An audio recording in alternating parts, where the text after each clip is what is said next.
الحمد لله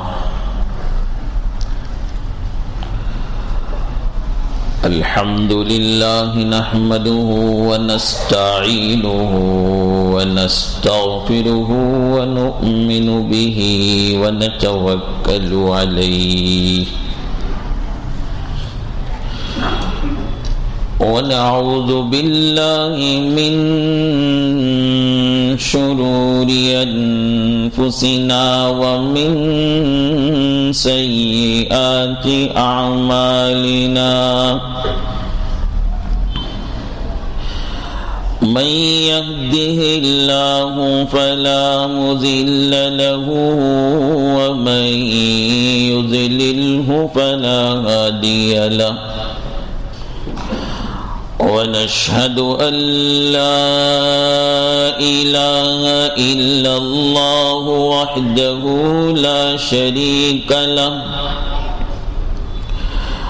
ونشهد أن سيدنا وسندنا وحبيبنا ونبينا مولانا محمدا عبده ورسوله أرسله بالحق بشيرا ونذيرا وداعيا إلى الله بإذنه وسراجا منيرا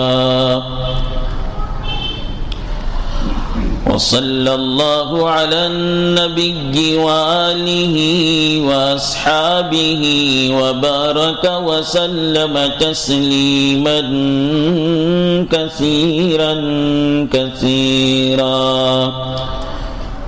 أما بعد فقد قال الله تبارك وتعالى في القرآن المجيد والفرقان الحميد أعوذ بالله من الشيطان الرجيم بسم الله الرحمن الرحيم ولا تستوي الحسنة ولا السيئة ادفع بالتي هي أحسن فإذا الذي بينك وبينه عداوة كأنه ولي حميم وما يلقاها إلا الذين صبروا وما يلقاها إلا ذو حظ عظيم وقال النبي صلى الله عليه وسلم إنما بعثت لأتمم مكارم الأخلاق أو كما قال عليه الصلاة والسلام آمنت بالله صدق الله مولانا العظيم وصدق رسوله النبي الكريم ونحن على ذلك من الشاهدين والشاكرين والحمد لله رب العالمين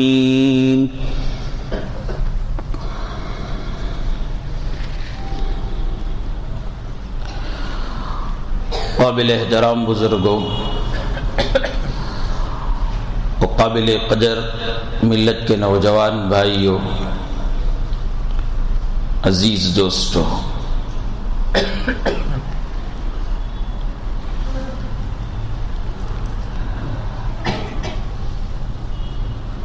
ایمان اور اخلاق کا آپس میں ایسا تعلق ہے،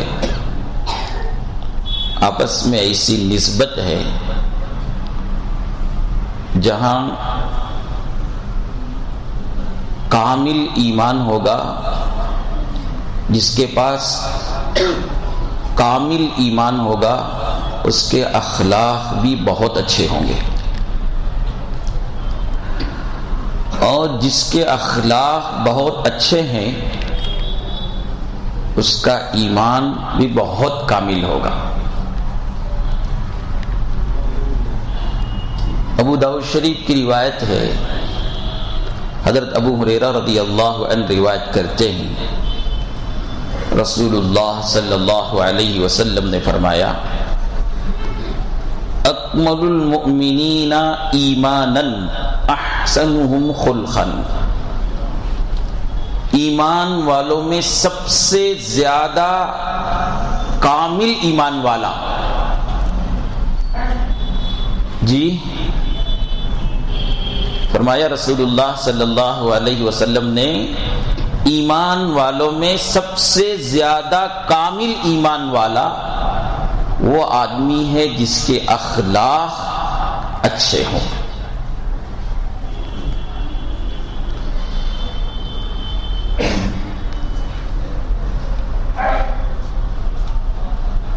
رسول اللہ صلی اللہ علیہ وسلم یہاں تک فرما دیا، انما بعثت لاتمم مکارم الاخلاق، مجھے پیغمبر بنا کر بھیجا ہی اس لیے گیا کہ میں اخلاق کے خوبیوں کو مکمل کروں۔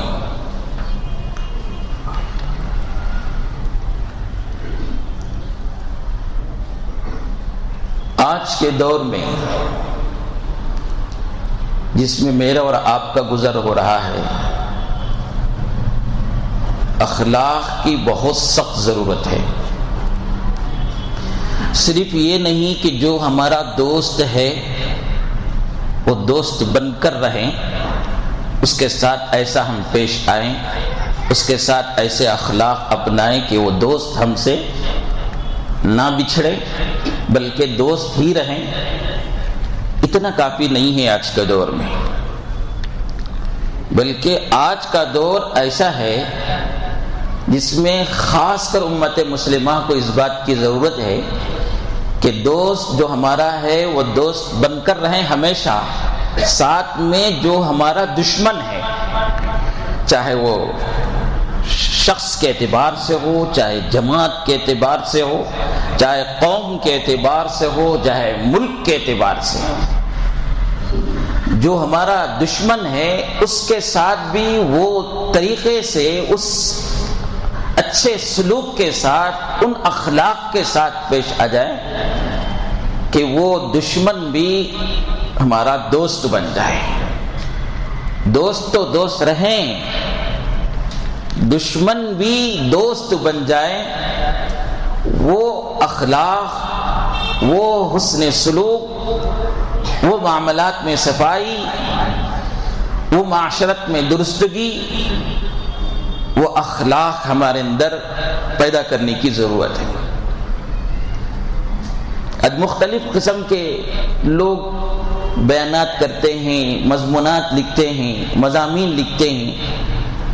مسلمان آج کے دور میں اس مرحلے پر کھڑا ہے کہ چاروں طرف سے اسے لوگ مٹانے کے در پہ ہیں، اس کا مستقبل بڑا تاریک ہے، بڑا پریشان کن ہے، حالات اس کے لیے سازگار نہیں۔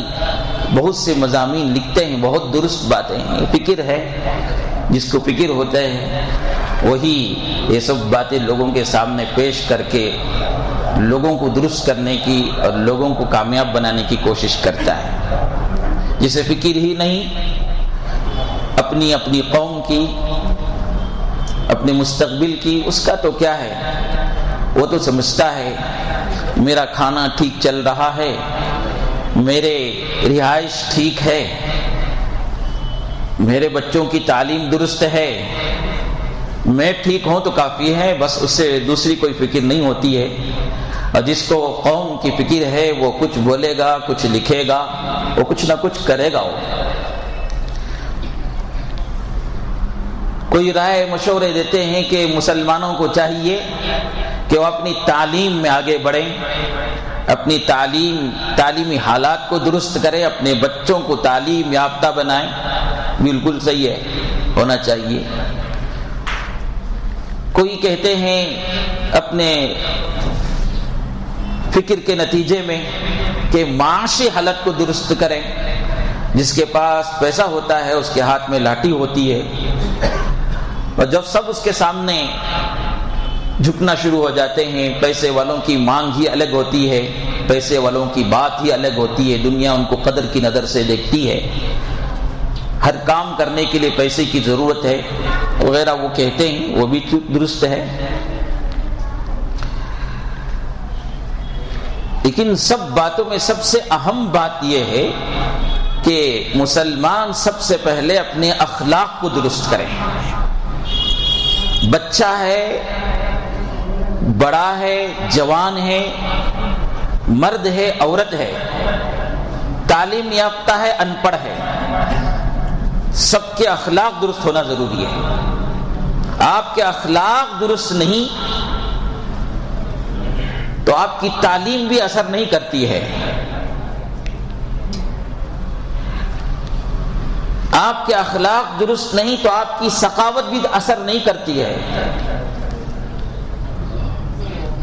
آپ کے اخلاق درست نہیں تو مخلوق تم سے راضی نہیں ہوتی ہے، آپ کے اخلاق میرے اخلاق درست نہیں تو ہمارا خالق بھی ہم سے خوش نہیں ہوتا ہے۔ اسی بات کو پیش نظر رکھ کر آپ کے سامنے تقریباً 5-6 جمعہ سے اخلاق سے متعلق باتیں آ رہے ہیں۔ رسول اللہ صلی اللہ علیہ وسلم کے اخلاق میں سے ایک ایک صفت آپ کے سامنے بیان کی جا رہی ہے۔ اللہ کی بارگاہ میں آپ بھی دعا کیجئے کہ سننے والوں کو، بولنے والوں کو اس پر عمل کی توفیق نصیب فرمائے۔ آج کی اس جمعہ رسول اللہ صلی اللہ علیہ وسلم کے اخلاق میں سے ایک صفت یہ تھی کہ رسول اللہ صلی اللہ علیہ وسلم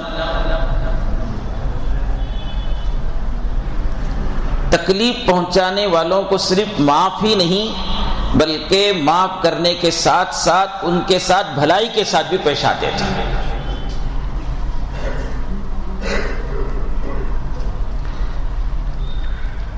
قرآن شریف میں اس کی تعلیم دی گئی، ادفع باللتی ہی احسن فاذا الذی بینک وبینہ عداوۃ کأنہ ولی حمیم۔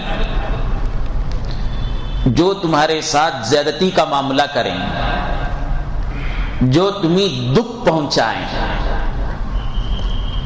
جو تمہیں پریشان کریں، جو تمہارے ساتھ برائی کے ساتھ پیش آئے، چاہے وہ برائی کرنے والا ہمارا اپنا ہو،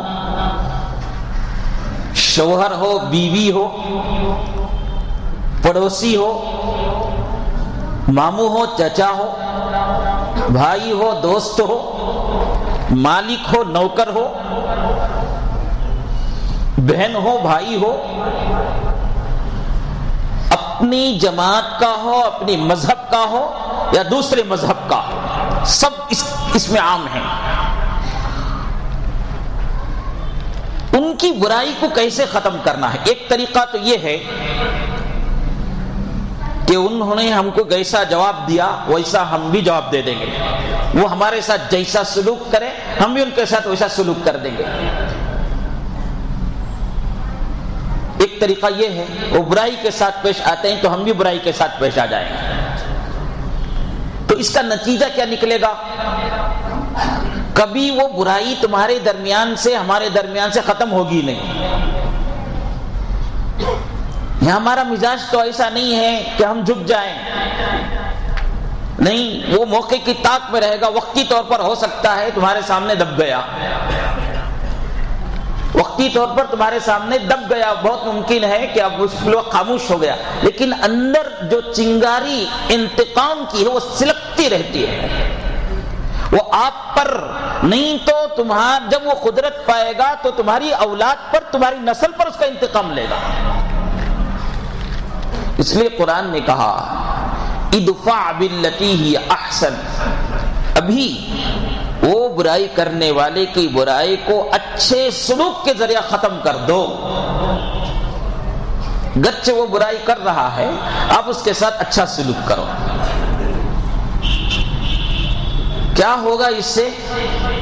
کوئی دنیا کا کوئی مضمون نگار کہتا، کوئی دانشور کہتا تو ہم اسے کہہ سکتے تھے کہ یہ تو ان کا تجربہ ہے، یقینی نہیں ہے کہ وہ درست ہی ہو، لیکن قرآن کہتا ہے فَإِذَا الَّذِي بَيْنَكَ وَبَيْنَهُ عَدَاوَةٌ كَأَنَّهُ وَلِيٌّ حَمِيمٌ، جب تم اس برائی کو بھلائی کے ذریعہ ختم کرو گے، برائی کا جواب بھلائی سے دو گے، ایک مرتبہ نہیں، دو مرتبہ نہیں، یہ ہماری عادت بنا لیں، یہ ہماری عادت بنا لیں۔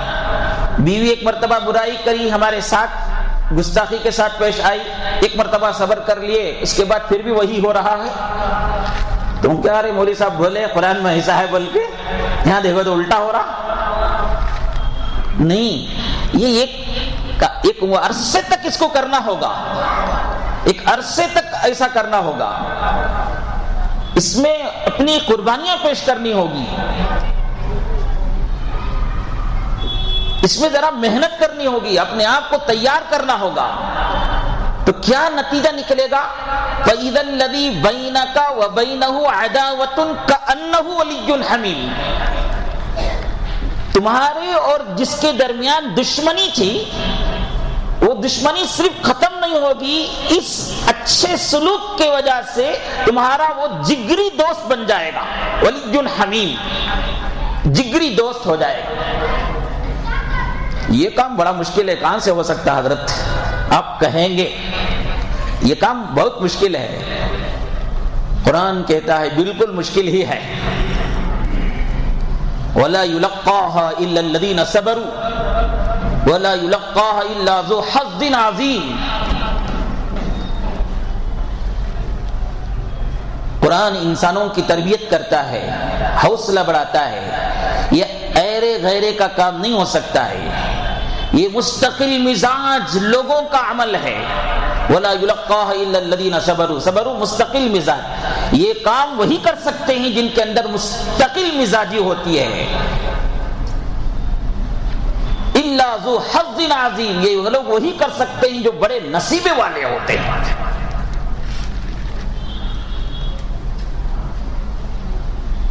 رسول اللہ صلی اللہ علیہ وسلم نے بھی فرمایا سل من قطعک واعف عمن ظلمک واحسن الی من اساء الیک، سل جوڑ اس آدمی کے ساتھ تعلقات کو جو توڑتا ہے تمہارے ساتھ، واعف عمن ظلمک، معاف کرو اس آدمی کو جو تمہارے اوپر ظلم کرتا ہے،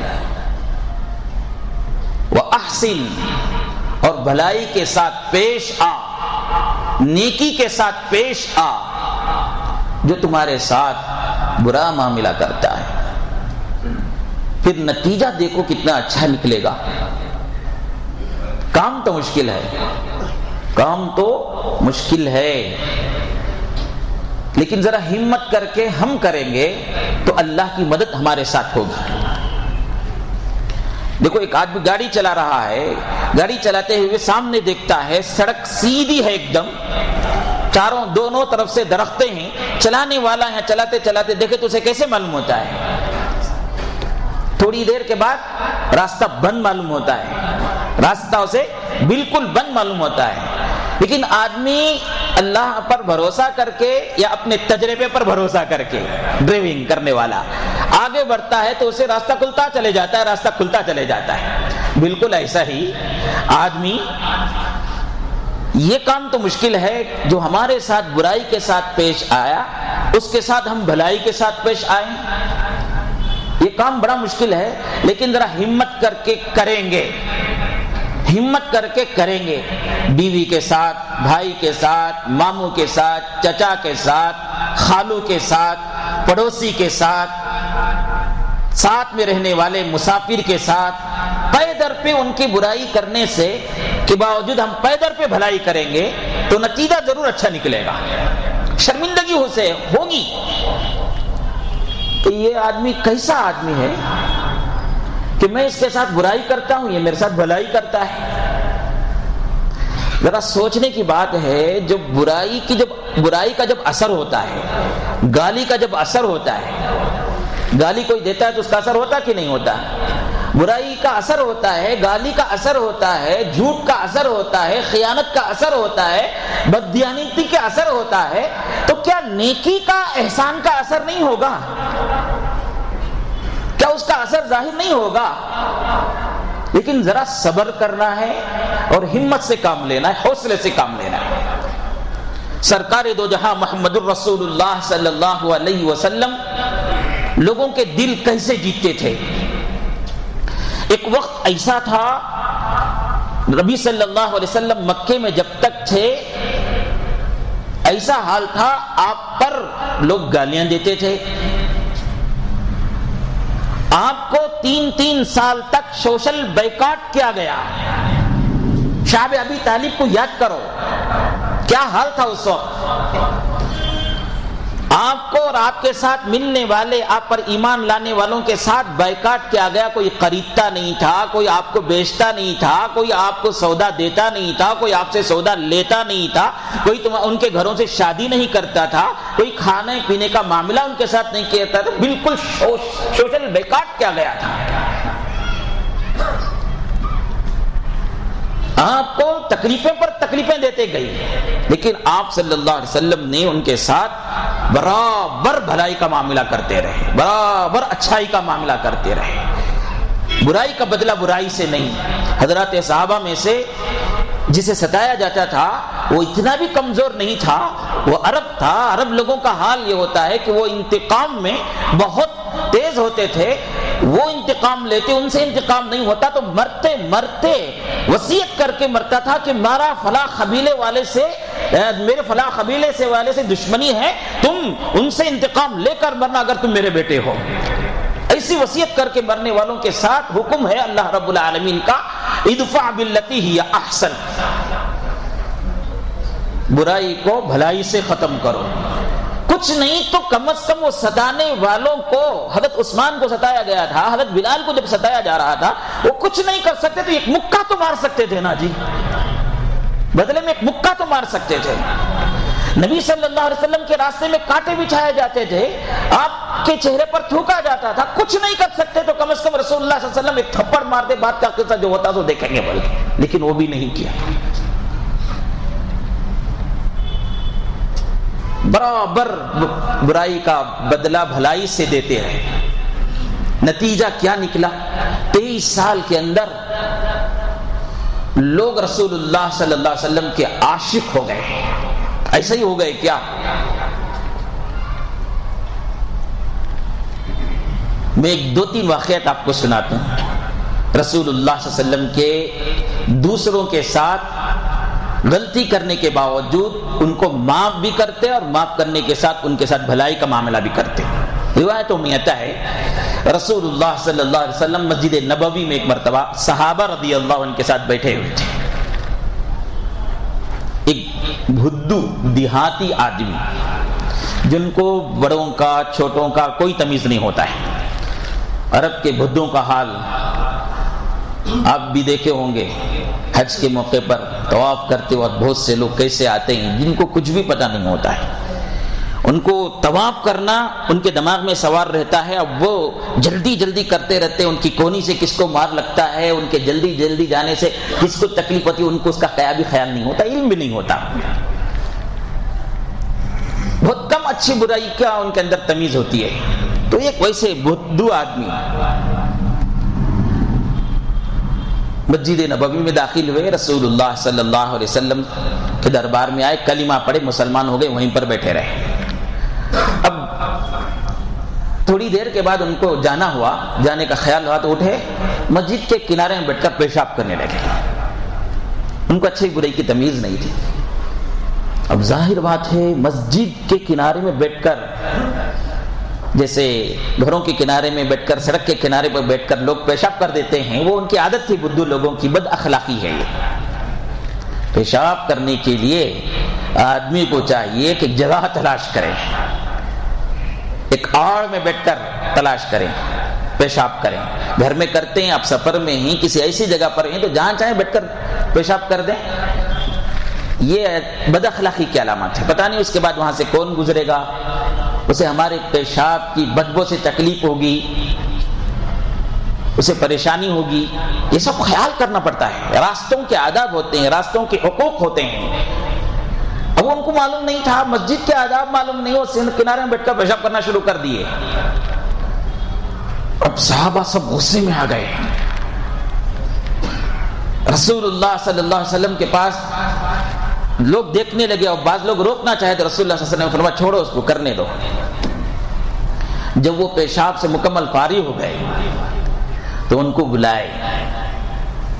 کر ان سے کہا دیکھو مسجد اللہ کا گھر ہے، اور اللہ بہت عظیم ذات ہے، اس کا گھر بھی بہت عظیم ہے، اور اللہ کا حکم ہے اس کے گھر کو پاک و صاف رکھیں، گندگی سے دور رکھیں.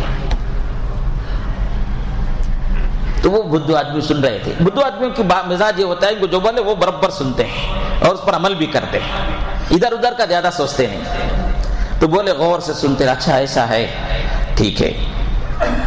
اب ان کو احساس ہوا میری غلطی ہے کہ میں مسجد میں بیٹھ کر پیشاب کر دیا.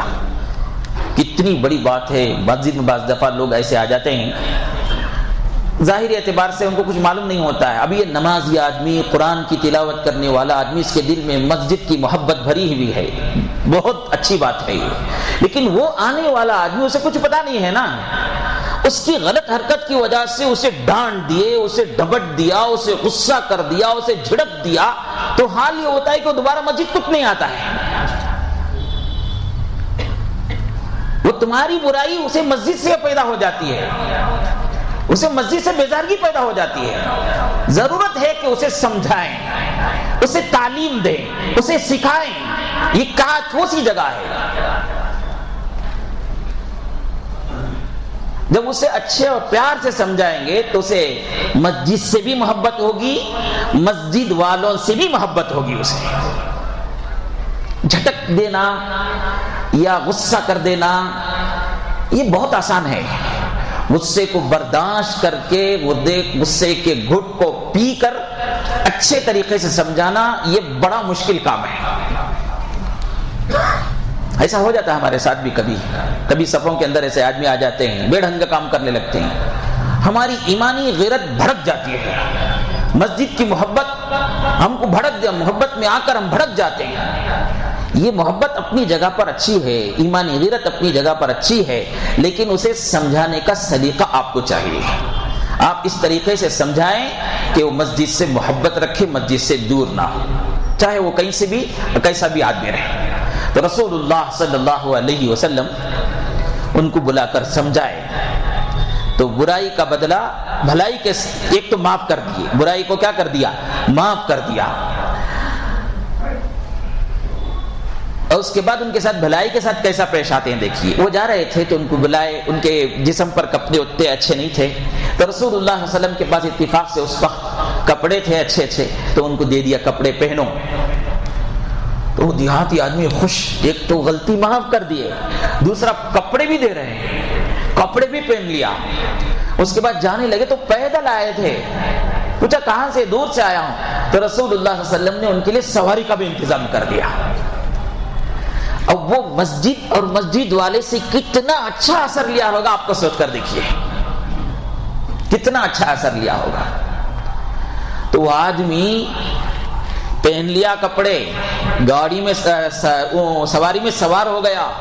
اب جب اپنے علاقے کے پاس جا رہا ہے تو چیخ رہا ہے لوگوں کے پاس جا کر، چچا، ماموں، بھائی، خالی، تو پکار رہا ہے زور زور سے. اس کے قبیلے والے پوچھے کیا ہو گیا جی، تم نا کیوں اتنا چیخ چیخ کر پکار رہے ہو، کیا بات ہے؟ کہا کہ بھائی میں ایک ایسے معلم کے دربار سے آ رہا ہوں، ایسے معلم، ایسے سکھانے والے کے دربار سے آ رہا ہوں کہ میری غلطی معاف کیا، مجھے کپڑا پہنایا اور مجھے سواری نہ ہونے پر سواری دیا. اتنے اس کے اچھے اخلاق ہیں. تو قبیلے کے لوگ وہاں پر جمع ہوئے، وہ سب کے سب اسی قسم کے آدمی تھے. سب کہا کہ ہم کو بھی وہاں پر لے چلاؤ. 300 آدمی مل کر رسول اللہ صلی اللہ علیہ وسلم کی خدمت میں آ کر کلمہ پڑھ کر مسلمان ہو گئے. یہ کتابوں میں لکھا ہے، یہ تاریخ کی سیرت کی کتابوں میں لکھا ہے. یہ کیسے ہو گیا؟ 300 آدمیوں کا دل کیسے جیت لیے؟ برائی کا بدلہ بھلائی سے دیے تھے. آپ کہیں گے کہ یہ تو اجتماعی مسئلہ رسول اللہ صلی اللہ علیہ وسلم نے معاف کر دیا. یہ ان کا اپنا ذاتی مسئلہ نہیں تھا، رسول اللہ صلی اللہ علیہ وسلم کا مسجد کا مسئلہ تھا، تو اس میں تو آسانی سے کر سکتے ہیں۔ ان کا مسئلہ ذاتی مسئلہ آتا ہے تو آدمی کو ذرا مسئلہ ہوتا ہے، مسجد کا مسئلہ ہے، مدرسے کا مسئلہ ہے، اس میں کسی کو معاف کر دینا ذرا آسان ہے۔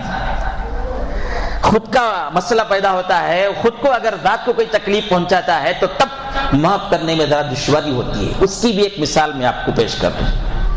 حضرت جناب محمد رسول اللہ صلی اللہ علیہ وسلم ایک غزوے میں تھے۔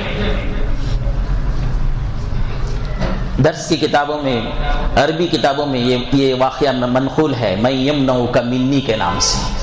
رسول اللہ صلی اللہ علیہ وسلم غزوے میں تھے۔ غزوے میں بھی آرام کا ایک وقت ہوتا ہے، جب آرام کا وقت ہوتا ہے تو دشمن کو ٹھہرتا نہیں ہے، وہ اپنے اپنے کام میں مصروف ہوتا ہے۔ وہ اصول ہیں میدانی جنگ کے۔ لڑائی کا جب اعلان ہوتا ہے، اس کا سیلن جب بجتا ہے، تبھی ایک دوسرے سے مقابلے کے لیے آتے ہیں۔ جب آرام کا وقت ہوتا ہے تو دشمن اس جگہ پر، یہ لوگ اس کی جگہ پر آرام کرنا شروع کر لیتے ہیں۔ بد تہذیبی، بد اخلاقی اور بزدلی سمجھی جاتی ہے کہ وہ وقت میں، لنچ کے وقت میں، سونے کے وقت میں، کھانے کے وقت میں آ کر اچانک حملہ کرنا، یہ بزدلی کی بات ہوتی ہے۔ اگر کوئی اس طرح جیتتا بھی ہے تو وہ تاریخ میں لکھا جاتا ہے اس طرح جیتا تھا، بزدلانہ طریقے سے۔ تو عام طور پر ایسا نہیں ہوتا تھا۔ تو رسول اللہ صلی اللہ علیہ وسلم غزوہ کے موقع پر ایک جگہ پر اپنی تلوار لٹکا کر آرام کرنے لگے، بہت گہری نیند سو رہے تھے۔ اچانک ایک آدمی آتا ہے، وہ تلوار اپنے ہاتھ میں لے لیتا ہے اور رسول اللہ صلی اللہ علیہ وسلم کو نعوذ باللہ تلوار کی نوک سے جگاتا ہے، تلوار کی نوک سے جگاتا ہے۔ میں بھی پیغمبر کو اس طرح گستاخانہ طریقے سے جگانے سے نبی کو کتنا غصہ آیا ہوگا اور نبی کے پیغمبر کے خدا کو کتنا غصہ آیا ہوگا۔ میں سنتا ہوں، آپ سنتے ہیں تو ہم کو غصہ آ جاتا ہے۔ محبوب تھے اللہ رب العالمین کے رسول اللہ صلی اللہ علیہ وسلم، کتنا غصہ آیا ہوگا۔ دیکھیے اس کے بعد جگاتا ہے، جگا کر کہتا ہے من یمنعک منی، میرے ہاتھ میں تلوار ہے، تمہارے ہاتھ میں تلوار نہیں ہے، بتاؤ نبی اے محمد صلی اللہ علیہ وسلم، تمہیں کون بچائے گا مجھ سے؟ رسول اللہ صلی اللہ علیہ وسلم نے بہت ہی اطمینان کے ساتھ، پورے ایمان کے ساتھ، نبی کے ایمان کا ہم کیا کہہ سکتے ہیں، کتنا پختہ تھا، خدا پر کتنا توکل کتنا تھا نبی کا، ہم کیا کہہ سکتے ہیں، یہ اللہ ہی بہتر جانتے۔ وہ پختہ ایمان، پختہ توکل کی ذات، پورے اطمینان کے ساتھ کہے اللہ مجھے بچانے والا ہے۔ یہ جملہ نبی صلی اللہ علیہ وسلم کی زبان سے نکلا تھا، اس آدمی کے بدن پر کپ کپی طاری ہوتی ہے، تلوار ہاتھ سے چھوٹ جاتی ہے۔ رسول اللہ صلی اللہ علیہ وسلم نے اس تلوار کو اپنے ہاتھ میں لیے، پوچھا من یمنعک منی، بتاؤ تم کو اب کون بچائے گا مجھ سے؟ اب یہ انتقام لینے کا وقت تھا، بدلہ لینے کا وقت تھا۔ تو رسول اللہ صلی اللہ علیہ وسلم کے ساتھ کیسا پیش آتے ہیں، یہ دیکھیے۔ ہم کو بھی کبھی موقع آ جاتا ہے اپنے معاملات میں، اپنی معاشرت میں، اپنے گھروں میں رہتے ہوئے اپنوں کے ساتھ، غیروں کے ساتھ پوری طرح سے ہم مد مقابل پر قابو پا لیتے ہیں۔ ہم چاہے تو اسے بدلہ لے سکتے ہیں، ہم چاہے تو اسے معاف کر سکتے ہیں، ہم چاہے تو اسے سزا دے سکتے ہیں، چاہے تو ہم اسے سزا دیے بغیر بھیج سکتے ہیں۔ اتنا پورا ہمیں کنٹرول ہو جاتا ہے۔ اس وقت میں عام طور پر دانش مندی یہ سمجھی جاتی ہے کہ بدلہ لے لیا جائے، لیکن نبی کی تعلیم اور نبی کے اخلاق کو آپ سیکھیے۔ میں سیکھتا ہوں کہ نبی صلی اللہ علیہ وسلم یہ سکھایا بھی اور خود بھی کر کے دکھایا، جس ظالم پر، جس دشمن پر پوری طرح سے قابو پانے کے بعد اسے کیسے اس کے ساتھ پیش آنا ہے، اور اس طرح پیش آتے ہیں تو اس کا نتیجہ کیا نکلتا ہے۔ تو رسول اللہ صلی اللہ علیہ وسلم نے اس سے پوچھا من یمنعک منی، اور اللہ کے بندے بتا تجھے کون مجھ سے بچائے گا؟ اس نے کہا کہ اب تمہارے سوا مجھے کوئی نہیں بچا سکتا، تمہارے سوا کوئی نہیں بچا سکتا۔ رسول اللہ صلی اللہ علیہ وسلم نے اپنے اخلاق کا اظہار کرتے ہوئے اسے معاف کر دیا، اور معاف کرنے کے ساتھ ساتھ اسے چھوڑ دیا۔ نتیجہ کیا نکلا دیکھیے۔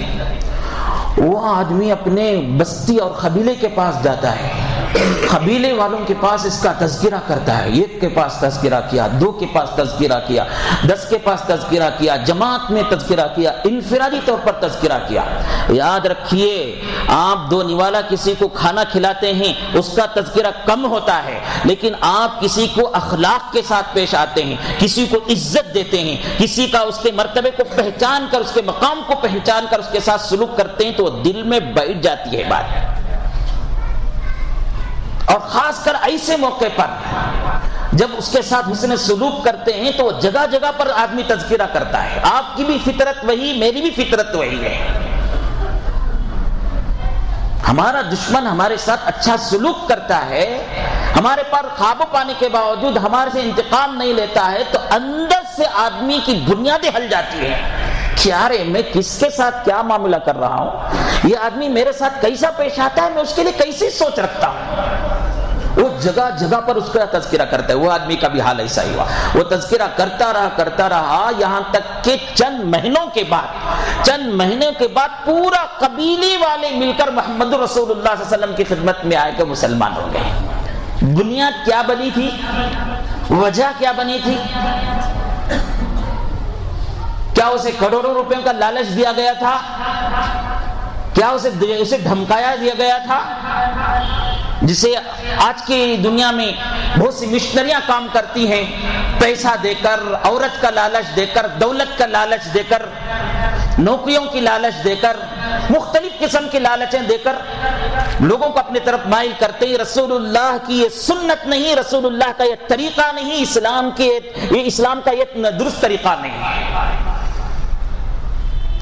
وہ کیا ایمان ہوگا جو دولت سے خریدا گیا؟ وہ ایمان کیا بنے گا جو کسی عورت کے لالچ میں بنے گا؟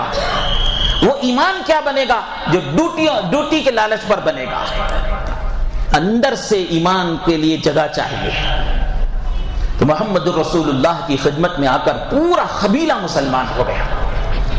اسی طرح اور ایک واقعہ سن لیجئے، عبرت کی باتیں ہیں۔ محمد الرسول اللہ صلی اللہ علیہ وسلم اپنے بھائیوں کے ساتھ، اپنے اخلاق والوں، اپنے دشمنوں کے ساتھ، اپنوں کے ساتھ، غیروں کے ساتھ کیسے پیش آتے تھے۔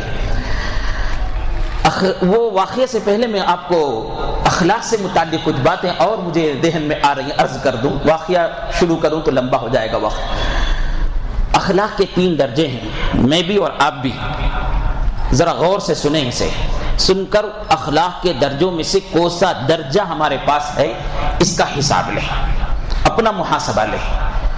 یہ سننے کے بعد آپ دوسروں کو ٹیسٹ نہ لیں، دوسروں کے متعلق نہ سوچیں، بلکہ مجھے چاہیے کہ میں سوچوں اپنے بارے میں، آپ سوچیں اپنے بارے میں کہ یہ کتابوں میں جو اخلاق کے درجے بیان کیے گئے ان میں سے کون سا درجہ ہمارے پاس ہے۔ یہ ایک اخلاق حسنہ اور حمیدہ کہا جاتا ہے۔ اس کا مطلب کیا ہے، اس کا خلاصہ کیا ہے کہ آدمی کے ساتھ کوئی برائی کے ساتھ پیش آتا ہے، سب سے پہلے اخلاق حمیدہ حسنہ کا مطلب یہ ہے کہ سب کے بارے میں بھلا سوچیں، سب کے ساتھ بھلائی کے ساتھ پیش آئیں۔ کوئی زیادتی کرتا ہے ہمارے ساتھ تو اس کے ساتھ برابر کا بدلہ لے لیں، زیادہ نہ کریں۔ ایک تھپڑ مارا ہے تو ایک تھپڑ مار سکتے ہیں۔ قرآن نے اس کی تعلیم دی، ان النفس بالنفس والعین بالعین والانف بالانف والاذن بالاذن والسن بالسن والجروح قصاص۔ یہ اخلاق حمیدہ، جان کے بدلے جان، آنکھ کے بدلے آنکھ، ہاتھ کے بدلے ہاتھ، پیر کے بدلے پیر، جان کے بدلے جان ہے۔ یہ ایک ہے کہ ہمارا ہمیں کوئی تکلیف پہنچاتا ہے تو ہم اسے اتنی ہی تکلیف پہنچاتے ہیں، اس سے زیادہ نہیں۔ اس سے زیادہ اگر کریں گے تو ظلم ہو جائے گا، پھر اللہ رب العالمین کے پاس اس کی جواب دہی۔ ہمارے اندر اتنے اچھے اخلاق نہیں، ہمارے اندر اتنے اچھے اخلاق نہیں، ہمارے اندر اتنے اچھے اوصاف نہیں کہ ہم اسے معاف کر سکیں، اتنا ہمارے اندر نہیں۔ تو قرآن کہتا ہے اور اخلاق کی یہ تعلیم ہے، برابر جتنا انہیں تکلیف پہنچایا، جتنا انہیں دکھ پہنچایا اتنا دکھ پہنچا سکتے ہیں، برابر، زیادہ نہیں کرنا۔ اچھی طرح سے یاد رکھ لیجیے۔ دوسرا درجہ اخلاق کریمانہ کا ہے۔ اخلاق کریمانہ کا مطلب یہ ہے کہ ہر ایک کے ساتھ بھلائی کے ساتھ پیش آئیں، ہر ایک کو نفع پہنچانے کی فکر میں رہیں، ہر ایک سے نفع حاصل کرنے کی فکر میں نہیں۔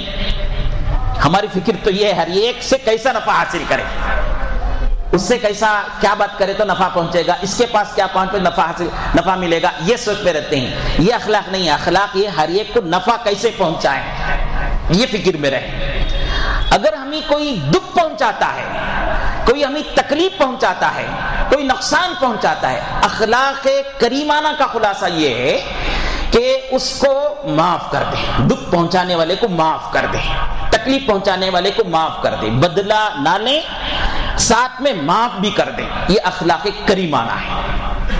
اور ایک اخلاق عظیمہ جس کو قرآن نے نبی صلی اللہ علیہ وسلم کے ساتھ جوڑ کر کہا وَإِنَّكَ لَعَلَىٰ خُلُقٍ عَظِيمٍ، وَإِنَّكَ لَعَلَىٰ خُلُقٍ عَظِيمٍ. نبی صلی اللہ علیہ وسلم کو خاص طور سے یہ صفت دی گئی تھی، یہ اخلاق دیے گئے تھے کہ آپ سب کے ساتھ بھلائی کا سوچتے تھے، سب کو نفع پہنچانے کا سوچتے تھے. کوئی دکھ پہنچاتا، کوئی تکلیف پہنچاتا، کوئی پریشان کرتا تو اس کو معاف بھی کرتے تھے. اسے دکھ نہیں پہنچاتے تھے، معاف کرتے تھے، اور ساتھ میں اس کے لیے بھلائی کا معاملہ اس کے ساتھ کرتے تھے. اب آئیے ہم سوچیں کہ یہ 3 درجوں میں سے کون سا درجہ ہمارے پاس ہے. ہماری بیوی کے ساتھ، ہمارے بچوں کے ساتھ، ہمارے بھائیوں کے ساتھ، ہمارے پڑوسیوں کے ساتھ، ہمارے ساتھ کام کرنے والوں کے ساتھ، ہمارے نوکروں کے ساتھ، ہمارے مالکوں کے ساتھ، ہمارے رشتہ داروں کے ساتھ، ہمارے خاندان والوں کے ساتھ، سڑک میں ہمارے ساتھ گزرنے والوں کے ساتھ، ہمارے مسلمان بھائیوں کے ساتھ، ہمارے ملک میں بسنے والے غیر مسلموں کے ساتھ، یا ہمارے سفر میں ساتھ رہنے والے انسانوں کے ساتھ. ہم ان 3 درجوں میں سے کون سے درجے کے ساتھ پیش آتے ہیں؟ غور کریں. بہت سو کو یہ سمجھ میں آیا ہوگا ہماری فطرت تو یہ ہے کہ ہمارے پاس ان 3 درجوں میں سے کوئی بھی درجہ نہیں ہے. 3 درجوں میں سے کوئی درجہ ہمارے پاس نہیں ہے. ہمارا مزاج کیا ہے؟ ان النفس بالنفس بھی نہیں ہے، جان کے بدلے جان، ہاتھ کے بدلے ہاتھ، مار کے بدلے مار بھی نہیں ہے. ہمارا تو مزاج ایسا ہے کہ اینٹ کا جواب پتھر سے دیں گے ہم.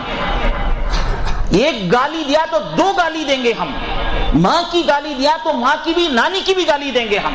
یہ ہمارا مزاج ہے. یہ کس کے ساتھ؟ وہ بھی ہماری بیویوں کے ساتھ ایسا، ہمارے شوہروں کے ساتھ ایسا، جو ہماری ماں کی چھاتی کا دودھ جو پیا ہے نا بھائی بہن، ان کے ساتھ ایسا، ہمارے خاندان والوں کے ساتھ ایسا، ہمارے ساتھ پڑوسی 24 گھنٹے ہمارے ساتھ رہنے والے، ہمارے دکھ کو بھی دیکھنے والے، ہمارے درد کو بھی دیکھنے والے، ہماری خوشیوں کو دیکھنے والے، ہمارے پڑوسیوں کے ساتھ ہمارا مزاج کیا ہے، ہماری صفت کیا ہے کہ وہ اینٹ سے ماریں گے تو پتھر کا جواب دیں گے، ایک گالی دیں گے تو 10 گالی ہم دیں گے. اور وہ سمجھتے ہیں کہ یہ بہت بڑا کمال ہے اور لوگوں کے پاس اس کا تذکرہ بھی کرتے ہیں. بڑا اچھا سبق سکھایا میں اسے، بڑا اچھا سبق سکھایا. یہ ہے نا ہمارے اندر ایسی صفت ہے، وہ فطری طور پر ہوگی. اسے ختم کرنا ہوگا، دھیرے دھیرے کر کے اسے ختم کرنا ہوگا. اچھے اوصاف کو سنتے ہیں تو اسے دھیرے دھیرے کر کے پیدا کرنا ہوگا. کوئی بھی چیز اگر فطری طور پر پہلے سے ہمارے پاس ہے، ہمارے پاس اخلاق حسنہ ہیں، یا کوئی بندہ ایسا ہے جس کے پاس اخلاق کریمانہ ہے، معاف کرنے کی صفت ہے، اور یہ کوئی بندہ ایسا ہے اخلاق کریمانہ سے بڑھ کر اخلاق عظیمہ اس کے ساتھ ہے کہ وہ دکھ پہنچانے والے کو دکھ نہیں پہنچاتا بلکہ دکھ پہنچانے والے کو معاف کرتا ہے. دکھ پہنچانے والے کو معاف کرنے کے ساتھ ساتھ ان کے ساتھ بھلائی کے ساتھ بھی پیش آتا ہے. اگر یہ چیز کسی کے پاس ہے تو الحمدللہ اس زمانے کا وہ کامل مومن ہے، وہ اس زمانے کا کامل مومن ہے، وہ ولی ہے. یہ میں نہیں کہتا ہوں، اللہ کے نبی علیہ الصلوۃ والسلام نے فرمایا اکمل المؤمنین ایمانا احسنهم خلقا. کامل مومن وہ آدمی ہے، مومنوں میں سے کامل مومن وہ آدمی ہے جس کے اخلاق اچھے ہوں. یہ صفت اگر ہمارے اندر اتفاق سے نہیں ہے، ہم اس سلسلے میں 0/0 ہیں، یا ہمارے پاس صرف 20% ہے، تو اب کوشش آج سے شروع کر دینا ہوگا. شروع کر دینا ہوگا کہ ہم یہ پیدا کریں. ہم کو دکھ پہنچانے والوں کے ساتھ ممکن ہے تو انہیں کتنا دکھ پہنچائیں گے اتنا پہنچائیں، اس سے زیادہ نہ کریں. اور ذرا ایک قدم آگے بڑھا کر ہمت کر کے معاف کر دیں اور ذرا آگے بڑھا کر ان کے ساتھ بھلائی کا معاملہ کریں. پھر دیکھو میاں بیوی میں کتنی محبت پیدا ہوتی ہے, پھر دیکھو خاندان والوں میں کیسی محبت پیدا ہوتی ہے, پھر دیکھو پڑوسیوں کے ساتھ کتنا اچھا تعلق بنتا ہے, پھر دیکھو محلے والوں کے ساتھ کتنا اچھا تعلق بنتا ہے, پھر دیکھو یہ کافر یہ مشرک جو ہمارے مساجدوں کو توڑتے ہیں, یہ لوگ جو ہمارے 24 گھنٹے ہمارے خلاف سازشیں کرتے ہیں, پھر دیکھو یہ لوگ جو ہمارے خلاف قانون بنانے میں تیار ہوئے ہیں, قانون بنا کر تکلیفیں پہنچاتے ہیں, ملک کے لحاظ سے ہو یا سارے عالم کے لحاظ سے. یہ اخلاق ہم اپنانے شروع کر دیں گے, ایک عرصے تک اس سلسلے پر عمل کریں گے تو ہم کو نہیں تو کم از کم ہماری اولاد کو راحت اور سکون کی سانس لینے کا موقع ملے گا. دعا کیجئے اللہ تعالیٰ مجھے بھی اور آپ کو بھی کہنے سننے سے زیادہ عمل کی توفیق نصیب فرمائے.